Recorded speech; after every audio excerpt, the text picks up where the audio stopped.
Army chief general Asim Munir की जेर सदारत फॉर्मेशन कमांडर्स कॉन्फ्रेंस में एक बार फिर 9 मई के मंसूबा साजों, सहूलतकारों और मुलजिमों को इंसाफ के कटहरे में लाने के अज़्म का इयादा किया गया है। एलामिया में कहा गया है कि 9 मई के मुलजिमों के खिलाफ फौरी, शफाफ, अदालती और कानूनी कार्रवाई के बगैर मुल्क साजिशी अनासिर के हाथों यरगमाल रहेगा। एलामिया के मुताबिक पाकिस्तानी कौम झूठ और प्रोपेगेंडा करने वालों के मजमूम और मकरू अज़ाइम से पूरी तरह बाखबर है। प्रोपेगेंडे का मकसद कौमी इदारों, बिलखुसूस अफवाज पाकिस्तान और अवाम के दरमियान खलीज डालना है।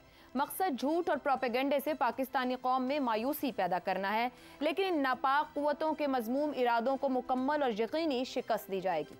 प्रोपेगेंडा करने वालों की पुष्ट पनाही गैर मुल्की स्पॉन्सर्ड प्रॉक्सीज के जरिए की जाती है। यूं पाक फौज की जानिब से 9 मई को लेकर एक मरतबा फिर वाज़ेह मौक़िफ़ सामने आया है, जबकि दूसरी तरफ PTI की हिकमत अमली भी वाज़ेह अंदाज में सामने आ रही है। चंद रोज़ कबल मुल्की मईशत में अहम किरदार अदा करने वाले इदारे SIFC के खिलाफ ऐसे वक्त में मुहिम चलाई गई जब मुत्तहिदा अरब अमारात की जानिब से पाकिस्तान के लिए $10 अरब की सरमायाकारी का इंदिया दिया गया। इसके चंद ही घंटों बाद सानिया मशरक़ी पाकिस्तान को ज़ेरे बहस लाकर पाकिस्तान की अस्करी क़यादत के खिलाफ मुहिम शुरू कर दी गई। इस जारहाना मुहिम का एक ही मकसद था कि मुक़्तदरा पर दबाव बढ़ाया जाए ताकि मुक़्तदरा उन्हें किसी न किसी स्टेज पर एंगेज करे। बानी PTI के साथ बैकडोर राबते हों, मगर अंदाजे गलत साबित हुए। PTI ने दबाव डालने के लिए पहले भी कई हरबे आजमाए, मगर उनमें से एक भी कामयाब न हो सका। मुक़्तदरा पर दबाव डालने के लिए बराह रास्त नाम लेकर इल्ज़ामात लगाए गए। 9 मई के वाक़यात हुए। IMF हेडक्वार्टर के बाहर एहतजाज किया गया। IMF को ख़त तक लिख दिया गया।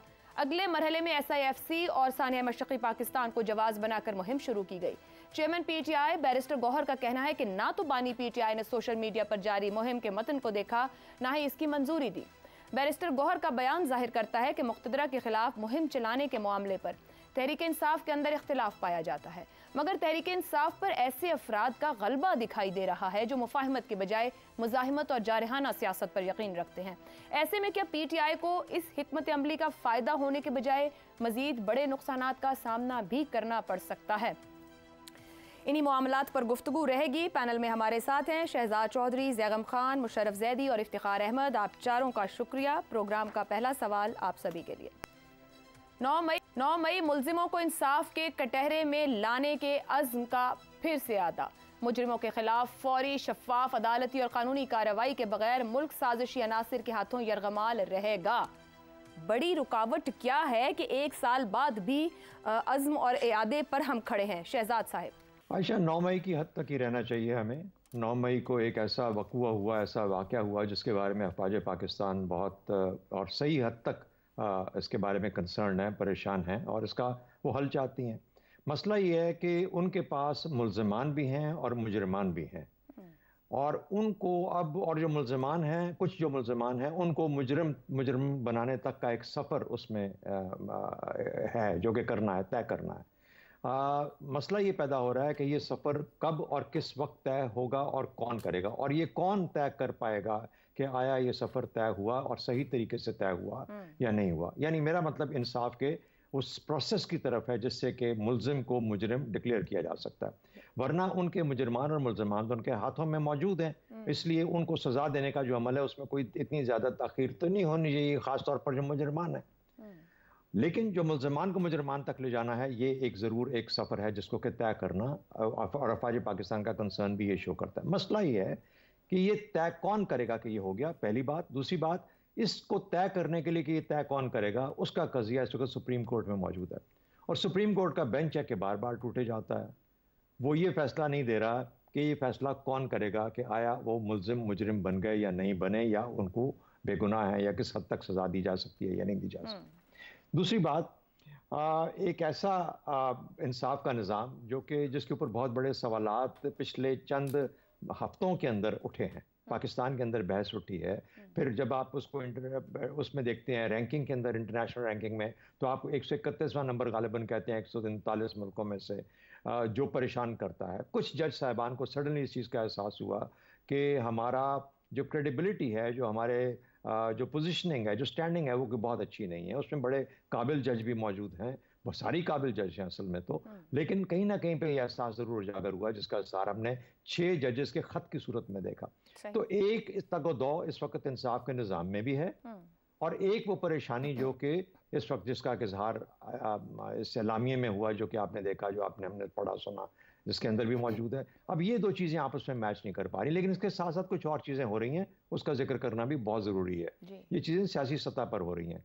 3-4 चीज़ें हो रही हैं। एक तो ये कि सियासी पार्टी को बैन करने की गुफ्तगू शुरू हो गई है। मैं ये नहीं कह रहा कि कानून पास हो गया, गुफ्तगू हो रही है। क्या सियासी पार्टियां पाकिस्तान में पहले भी बैन हुई? क्या वो वाकई बैन हुई या नहीं?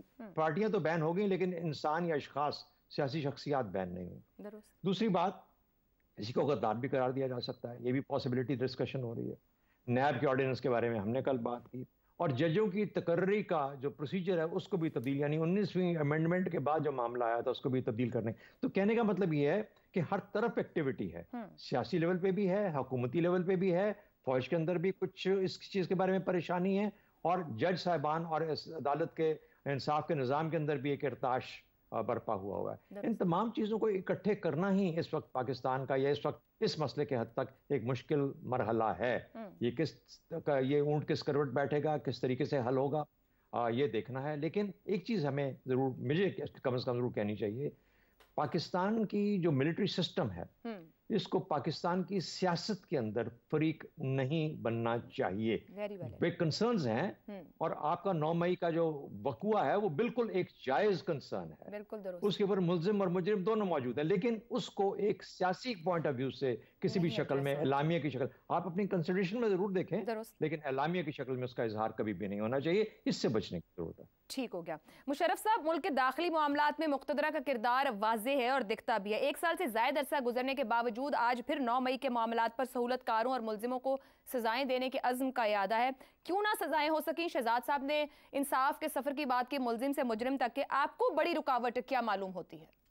आयशा, देखिए, ये बड़ा गंभीर और बहुत मैं समझता हूँ सीरियस मसला है। इसको बहुत संजीदगी से देखना ज़रूरी है। तो पहले तो, ताकि कोई इबाहम ना रहे और कोई कन्फ्यूजन किसी के दिमाग में ना हो, ये वाज़े करना ज़रूरी है कि 9 मई को जो हुआ वो इस मुल्क के और इस मुल्क के इदारों के ख़िलाफ़ अगर साजिश नहीं तो इसकी तारीख़ में सबसे बेवकूफ़ाना जो है प्रोटेस्ट और अमल था, और उसके ख़िलाफ़ पनिशमेंट हो, अकाउंटेबिलिटी हो, ड्यू प्रोसेस हो, सब चीज़ें होनी चाहिए। जो कोई भी ज़िम्मेदार था, जो जलाओ गिराओ का जो मसला हुआ, उसकी मुकम्मल इन्वेस्टिगेशन होनी चाहिए, और पूरी हद तक जितना लॉ अलाउ करता है उन लोगों को हमें कैफरे किरदार तक पहुंचाना है। इसमें दो राय नहीं हो सकती। ये पाकिस्तान और उसके इदारों के खिलाफ एक बहुत गुनाहना जो है वो एक्ट था, ख़ास तौर पे एक सियासी जमात का आपकी अस्करी लीडरशिप को तब्दील करने का एक जो जहां तक मुझे समझ आई कि इसका क्या मकसद था कि ये प्रेशर क्रिएट किया जाए। अब उसके बाद से जो हुआ है उस पर भी लेकिन मेरा ख्याल है गौर करना ज़रूरी है।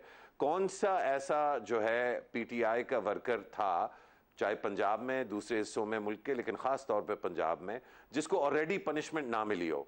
कौन सा ऐसा एंगल है पीटीआई की एग्जिस्टेंस का, उसके वजूद का, जिसको जो है मतलब मार मार के उसका भुरता ना निकाला गया हो? चाहे वो इलेक्शन सिंबल ना इजाज़त देने की हो, चाहे वो इलेक्शन जो है वो दोनों सूबों में, पंजाब में और केपी में डिले करने की, चाहे वो कि पूरे मुल्क के इलेक्शन जो है वो मुतअद्दिद दफ़ा डिले हुए, चाहे वो कि इलेक्शन के बाद जो 9 फरवरी, 10 फरवरी, 11 फरवरी को हुआ, चाहे वो कि जो रिजर्व सीटें हैं उनका जो है अब जो उनके हकदार थे पीटीआई के, उनको ना मिलना। तो ये एक तसलसल है ना इंसाफियों का। अब अगर आज साल बाद, मतलब 1 साल और मतलब महीना होने वाला है, हम अभी भी यही बात कर रहे हैं कि जी कैफरे किरदार तक लाएंगे, अकाउंटेबिलिटी होगी, तो वो कौन सी मैकेनिज्म्स हैं जिनसे अकाउंटेबिलिटी होनी है? वो वही मैकेनिज्म्स हैं जिनका उनके साथ साथ भुरता निकाला जा रहा है उसी वक्त से। अब मेरा किसी जस्टिस अता बंदियाल के साथ, जस्टिस बाबर सत्तार के साथ मेरी इश्यूज़ पर उनसे या आपकी या किसी पाकिस्तानी की डिस्कशन हो सकती है, डिबेट हो सकती है, डिसएग्रीमेंट हो सकती है, लेकिन हमने ये फैसला कर लिया है कि जब हमारे मिजाज के तहत फैसले आएंगे तो वो सुभान अल्लाह, बिस्मिल्लाह, दमादम मस्कल अंदर। लेकिन जब वो मेरे मिजाज से या मेरे मूड से या मेरे शौक या लाइकिंग से हट के जो है वो फैसले आएंगे, तो फिर जो है पूरे निज़ाम को, अदलिया को बजाते खुद एक इदारे के हम जो है वो उसको तहस नहस कर देंगे। तो मेरा ख्याल है कि आप अकाउंटेबिलिटी की डिमांड्स जो हैं वो मैं कर रहा हूं, वो और कोई फौज करे या ना करे, मैं समझता हूं कि 9 मई के बाद अकाउंटेबिलिटी होनी चाहिए थी और एक प्रॉपर ड्यू प्रोसेस के तहत होनी चाहिए थी, ताकि पूरे मुल्क में सारे शहरी जो है देख सकें कि जब आप इस तरह की बदमाशी करेंगे तो आपको जवाबन जो है सिस्टम जो है वो आपसे निपटेगा। लेकिन हमने जो किया उससे पूरे सिस्टम में जो एतमाद था अवाम का वो बढ़ने के बजाय कम हुआ है। तो मैं समझता हूं कि गैर जिम्मेदाराना बयानिए तो बिल्कुल जो है वो उनका जवाब नहीं बनता, लेकिन जिम्मेदाराना बयानिया सिर्फ एक है और वही है कि रूल ऑफ लॉ को फिर से सेंटर करना पड़ेगा इस रियासत और इस माशरे में, और उसके लिए फौज को सियासी मैदान से मुकम्मल तौर पे अपने आप को जुदा करना होगा। Very valid point.